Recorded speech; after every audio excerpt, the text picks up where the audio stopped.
ఇజ్రాయిల్‌కి మరొకసారి హౌతీలు ఏదైతే లెబనాను, యెమెను, పాలస్తీనా ఇట్లా ఉంటాయి కదా! అందులో పాలస్తీనాలోనేమో హమాస్ తీవ్రవాదులుంటే, లెబనాన్‌లోనేమో హెజ్బుల్లా తీవ్రవాదులుంటే, యెమెన్‌లో ఉండేటటువంటి హౌతీ తీవ్రవాదులు.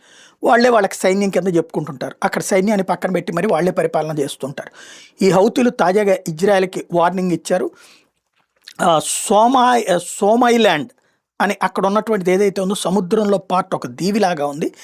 ఆ దీవిలో కనుక ఇజ్రాయెల్ ప్రెజెన్స్ కనబడితే వెంటనే చంపేస్తాం అంటూ వార్నింగ్ ఇచ్చారు. వాస్తవంగా ఏంటంటే అమెరికా, యూరప్ దేశాలని బెదిరించడానికి, వేధించడానికి సముద్రానికి ఆనుకుని ఉన్నటువంటి యెమెన్ని లక్ష్యంగా యెమెన్ని వాడుకుంటున్నది హౌతీలు. ఇరాన్ కూడా సముద్రం మీద, ఎర్ర సముద్రం మీద ఆధిపత్యం కోసం హౌతీలని ఆ విధంగా వాడుతోంది. అమెరికా ఆ మధ్యన దాడులు చేసినా కూడా వర్కౌట్ కాలేదు. వాళ్ళే భయపడి వెనక్కి వెళ్ళిపోవాల్సిన పరిస్థితి వచ్చింది. అదే సందర్భంలో ఇరాన్ ఇప్పుడు వచ్చేటప్పటికి వాళ్ళని అడ్డుపెట్టిన భవిష్యత్తులో కూడా చేస్తుందన్న దాంతో ఆపోజిట్ వ్యూహం నెతన్యాహు రచించాడు.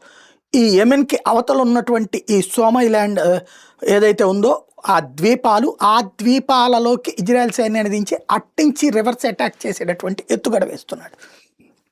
కాబట్టి వాళ్ళని అక్కడికి వెళ్తే ఊరుకోం, ఎర్ర సముద్రంలో మీ ప్రెజెన్స్ కనబడితే అంగీకరించమంటూ వార్నింగ్ ఇస్తున్నారు.